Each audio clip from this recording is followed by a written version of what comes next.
Good morning, if that's what time it is when you see this. Good afternoon and good evening, YouTubers. Come up with a little ditty. Cue the intro. Whatever. All right, welcome to this low-tech channel. Techno-tard and everything else. Sorry. All right. I've been talking about the Hopi elders message, and I did a talk last night. It's like 2 o'clock in the morning. I thought I had enough memory to crank out something, and I went maybe over 2 seconds, 12 seconds, 20 seconds, 2 minutes, whatever, and it burned. It disappeared because it was too much, so it just blows up and it doesn't save any of it. Boo-hoo. So I'm going to try it again, and I doubt I'll say the same things I said last night, because when do I ever say the same things? And I might not. I don't know. We'll see how it goes. So we did up to where is your water? Okay. Now I didn't specifically say, I've made the point repeatedly, but I just, where is your water? And let me give you this was a really, really good example. We're in Colorado for whatever. Don't remember what. Funeral or wedding, one of the two, something like that. And we're at this house with beautiful view of, you could look out and see DIA. But it was in way western Denver. It was Brighton. Yeah, Brighton area. And so I looked out in the backyard, and I went out there and I piddled around, and I came in and I said to my youngest son, I said, hey, little like homeschool lesson time. I said, go out there and look around and that rock there and check it out and figure it out, and then come back in. I got to ask you a few questions. So he did, and I come back in and I said, now, what do you observe about that rock? It's plastic. Good. It's plastic. What else about it? It's a shell.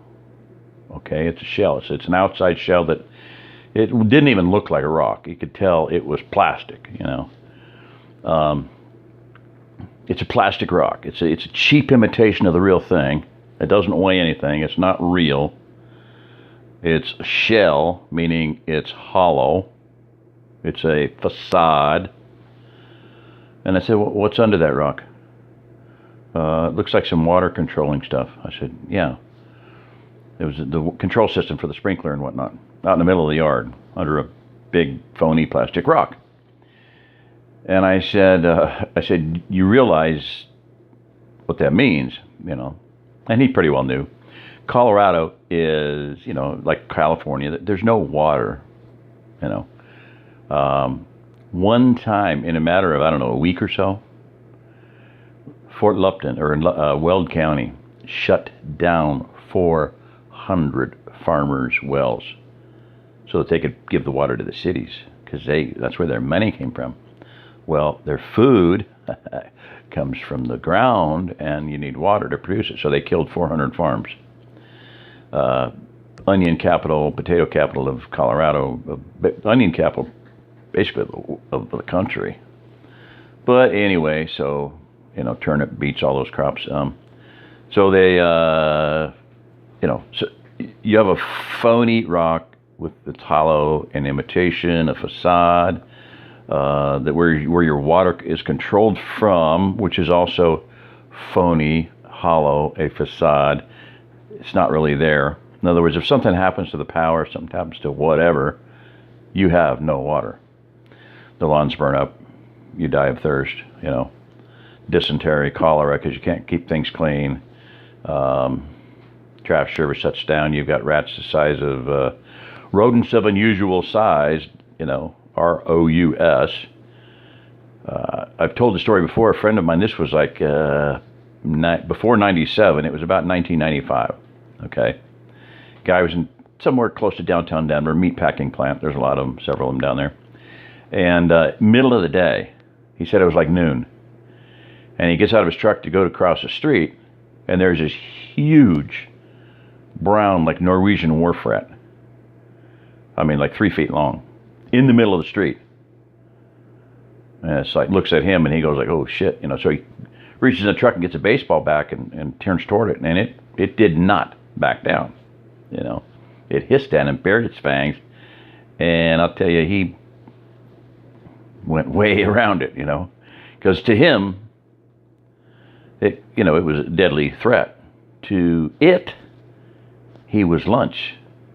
You know, and it was big enough to take him on and kill him. So, if you don't think that's true, to get an idea of what a little bitty animal can do, watch a few videos of weasels, stoats,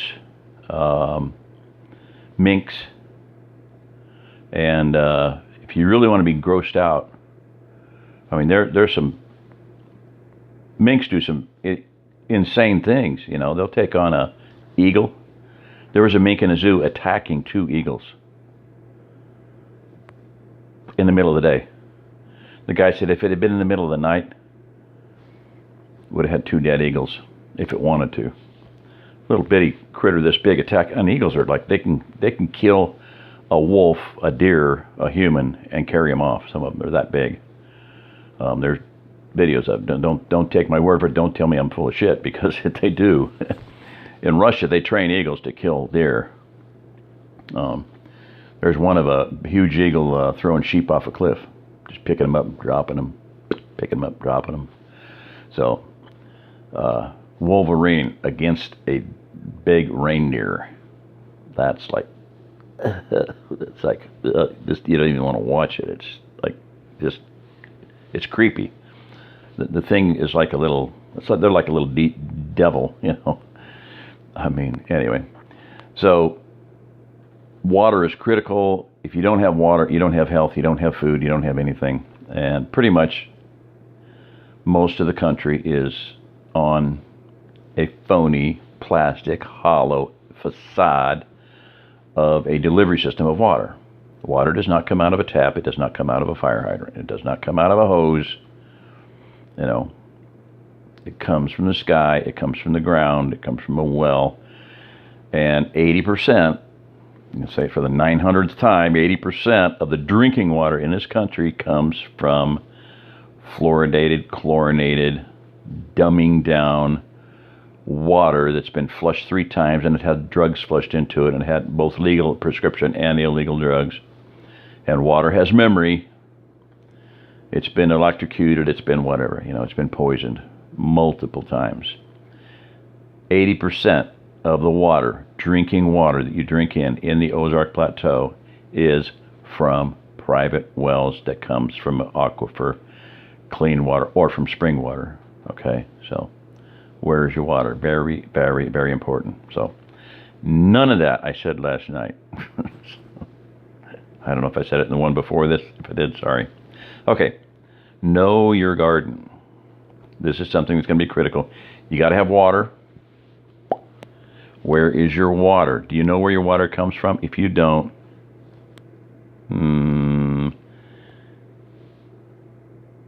let me go back to one of my repeating principles. You know, you might have been ignorant before now. If you ignore what I'm saying right now, you're no longer ignorant. You're stupid. Okay? Think about having a secure source of water. If you do not have a secure source of water, you do not have the ability to grow food. If you do not have the ability to grow food, you do not have the ability to sustain forward life. You're not rich. You're a pauper. You're a beggar at the behest and the grace and the mercy of a system that, hello, is designed to kill you.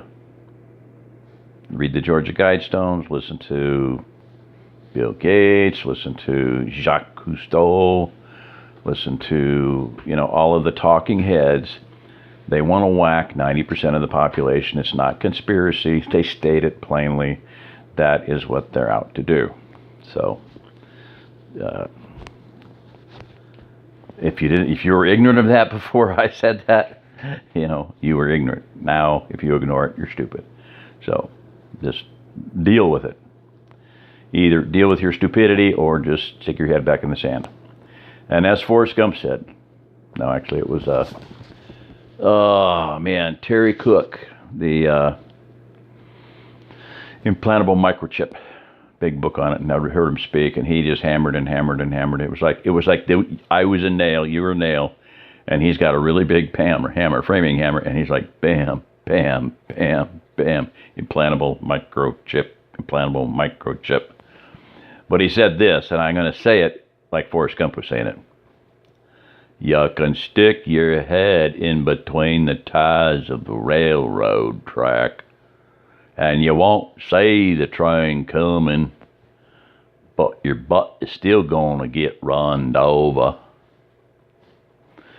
You know, true, you know.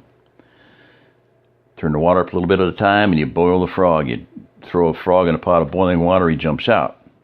Do it slow enough, you're going to cook him. He'll die, and he will be cooked meat shortly after he dies. So we have to have water. You got to have a sear curve, 6 points of water, and you got to be able to grow your own food. So where is your garden? Know your garden. Okay. And just, you know, when I say things that sound like really stuck up and proud, and I've been taken to task on it repeatedly on groups, you know, a lot of people are going to die. I made this up in 1993. A lot of people are going to die because they thought they were smart enough to think for themselves. And most people are not. And I'm not telling you that I'm any smarter. I'm telling you I'm smart enough to know that I'm not smart enough to think for myself. Everything I have done and what I propose and propound is built on other people's thinking. You know, the whole time I was, the first, from 1980 to let's say 93, 13 years, it's like, well, I'm a prepper, and I got a rifle, and I can hunt deer, and the shit hits the fan, I'm just going to go up in the mountains and hunt deer and hunt wild turkey and grow a tomato once a year, you know. And I started, one thing I realized was, and I talked to someone today about this, I looked at the situation, and I made up that saying, you know, a lot of people are going to die because they're stupid, and they mistakenly think that they're smart enough to think for themselves, and they're not. And I'm here to tell you there's a lot of leaders out there that people are listening to. I've said this over and over again. There's a lot of leaders out there people are listening to, and they're not smart enough to think for themselves, let alone anybody else. Anybody telling you to go to the Pacific Northwest states should not have written a book and should not ever have spoken in public and should not have a website and should not be advising people, period, end of story. They're wrong. Totally wrong. Okay? They're sitting on top of volcanoes. I'm not even going to go into it. They're on the front lines when the Russians come through and the Chinese and Koreans or whoever comes through the Pacific Northwest. Blah, blah, blah. Red Dawn scenario. Whole lot of reasons. Earth changes. West Coast falls off into the ocean. Geologically, it's going to happen. I mean, it's, you know, it's, somebody just told me the other day, somebody that wrote to me, their grandmother, their grandma, brought them up telling them that California was going to fall off into the ocean and just now really sees it happening. So that's, yeah. Don't blow it off. Just do some research. It's simple science. You know, the craton is solid. It ain't going anywhere, and it ain't going to sink. It can't sink because it's lighter than the mantle. West of the Rockies, not so. They're fracking the living shit out of it so that they can drop it off deliberately. They're fracking right over the magma chambers of Yellowstone, and those magma chambers run southwest from Yellowstone, right where, coincidentally, the U.S. Navy map, the satellite map, the Chet Snow map, the Running Deer map, Lori Toy, I Am America map, Edgar Casey map, Chet Peters map, Chet Snow, no, Ashton Peter, Pitre. You know, all these maps that from totally different sources. Gordon Michael Scallion had a near-death experience. I was almost killed, blah, blah, blah, blah, blah. Started having dreams, visions, and all kinds of weird things. Right where the magma chambers are. Does magma flow downhill? And what happens when it hits water, and et cetera, et cetera, et cetera. So, you know, that's just for what it, and another thing was, many years ago, I heard that the U.S. Navy subs have gone inland underneath the California shelf hundreds of miles. Never heard that verified, but I read it once. You know, whatever. It's just hearsay. Allegedly, that's true. Who knows? So, but anyway, the you know, people, you got to listen to other people, you know. And the thing about the garden and water, okay, go back to Colorado, and I was, you know, I'm just going to go to the Rockies, and, you know, well, when I looked ahead, and I'd read enough history, and that military history and everything else, that when I woke up in 1993, I looked around, and real quickly I went, this is not going to end well, and it's not going to end peacefully. So I started, as I call it, collecting Vietnam vets, for lack of a better. I mean, I started befriending them. If a guy was I looked for him. I watched for him, and I introduced myself, and I talked to him, and become their friend. Did a lot of crazy stuff with them.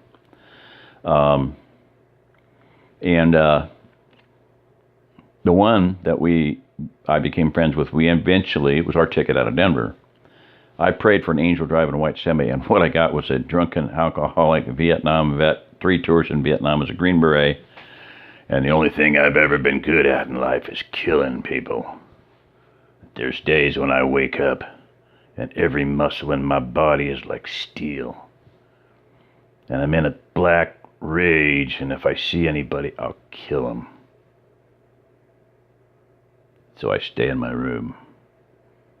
There's only my 2 friends in Indiana and you and your family that I wouldn't kill. I have enough sense to not do that. Oh, okay, you know, it's exciting times, you know. But he taught me something. We ended up there in the Midwest in Kansas, which was basically the same climate. My wife at the time called it boot camp for Missouri, getting used to ticks, chiggers, ice storms in January and snowstorms in March. You know, the nasties, the 4 big nasty things that you got to get used to here. And humidity, ticks, chiggers, snow, ice. 5 things, the big 5. So, but in Denver, you know, he came out, he went up to Kansas and bought an old county schoolhouse, and that was where we lived for 4 years with him. But the point I'm making is that my idea, the only idea I had was like, I'm from the Rockies, you go to the mountains, you flee to the mountains. Well, here's Denver and here's a mountain. It's pretty short. You can get there in an hour. You go to the mountains and you hunt deer. That's survival. He said, no. They will control all the water in the West. There will be no capability of growing food if they so deem it that way. You have to go to where you have water for growing food. You have to go east, you have to go east, you have to go east. And he said that probably 100 times because he knew I wasn't listening. He knew I wasn't comprehending the message. And he said, you have to go east. You have to go to the Midwest. You have to go where you can grow food. And I heard it so many times that at one point I was like, I woke up and I went, wait a minute. He's been all over the world. He's been, you know, in situations and climates and jungles and deserts and things that, you know, I would never be able to comprehend or survive. And he survived it all. And he's seen civilizations go down. The first night I met him, he said this.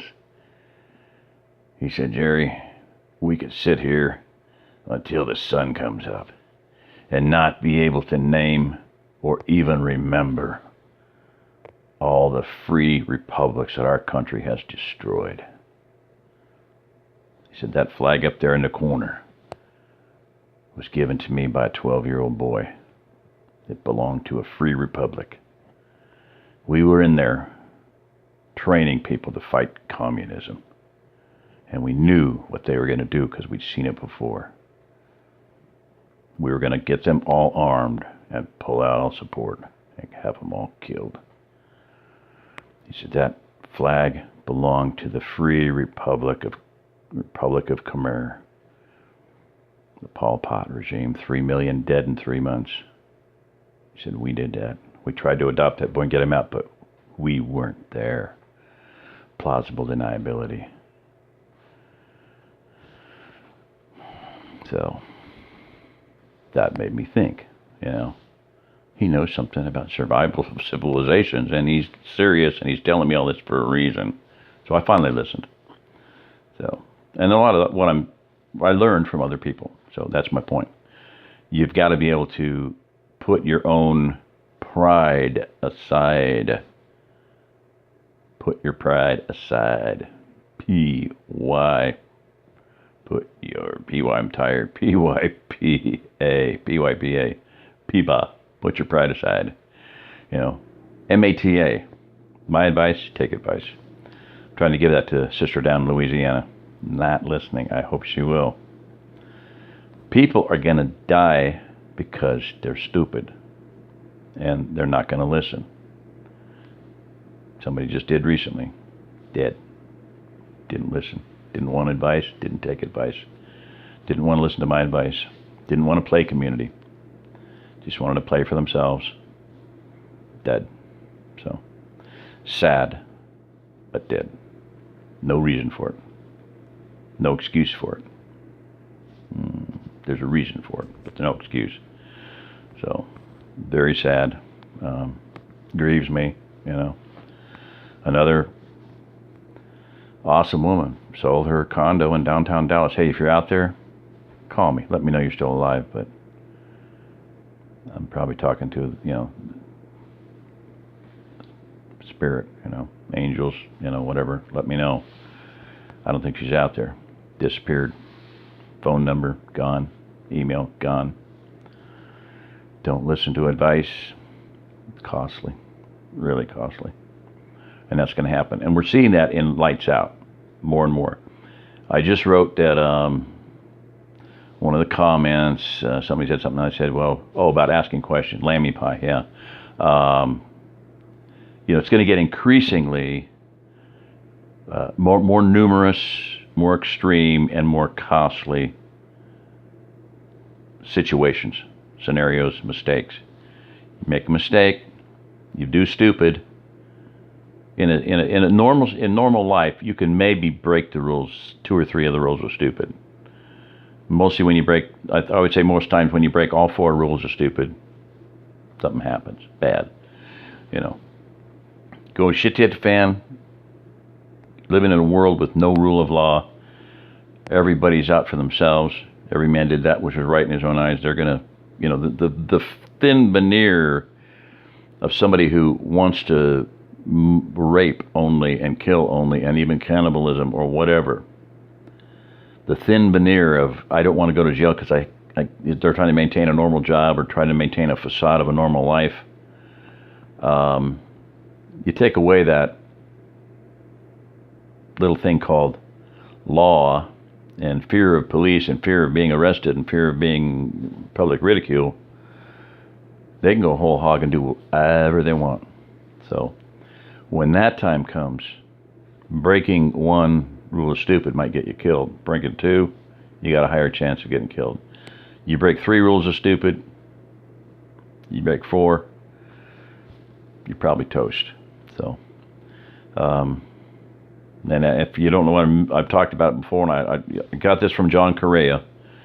Active self-protection. Watch those videos. Watch 1 or 2 a day. Maybe just watch 1 a day. I mean, you can watch 2 or 3. They're only like 4 minutes long, and there's lessons, and they're just packed, and they're from security camera situations all over the world, Peru, Malaysia, you name it, Brazil, Michigan, California.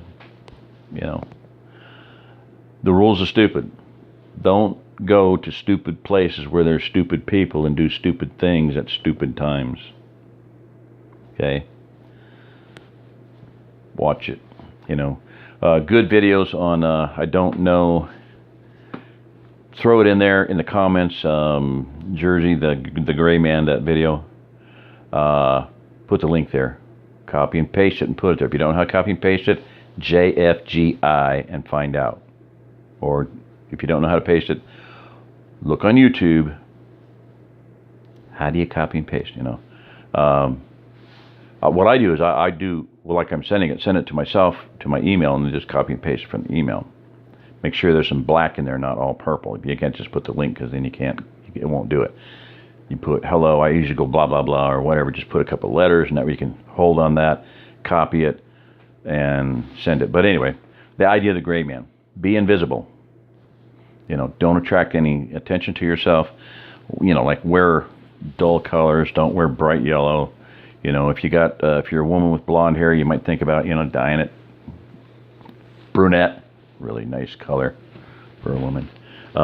You know, if you got a hot pink kilt, get a different color. You know, get a dull color. You know, I mean, you know, don't do the rules of stupid when it comes to sticking out like a sore thumb. You know, don't be like a bright red swollen thumb. Don't do the rules of stupid in public. You know, when you're out and you're traveling. Like one of the things he said was like and this is, you know, there's a highway. Don't travel on the damn highway. I mean, if everything's dead and power's dead and stuff, and you're walking, or don't use the highway. Get 100 yards off of it, or you know, far enough off it if there's enough cover where you can just bam drop out of sight when you hear something coming. You know, you've seen that often, you know, in movies and stuff. But you know, don't be standing out in the highway and deer in a headlight. You know, like we're screwed. You know, so just a lot of things. Don't draw attention to yourself. Learn how to make a Dakota fire hole. I mean, go out and practice one. Do it. Know how to make it.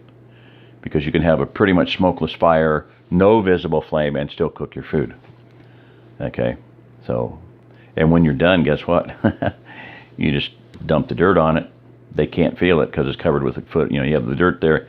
You put the original rocks that came off of it right back on it. Throw some vegetation around it. It's completely camouflaged. There's no heat signature, no nothing, period. End of story. You're good to go. Stealth fires, you know. That was one of my interests in, you know, looking at some of these, and I got one of them, or Jersey had one sent here, and it's a fire pit, portable, and I'm not saying this is the way to go. The only reason I would ever think of doing something like this is if you're going by car. You know, it's a heavy-duty stainless steel, not terribly heavy, but it's a, you know, it's something you can cook in and not leave signature. Okay.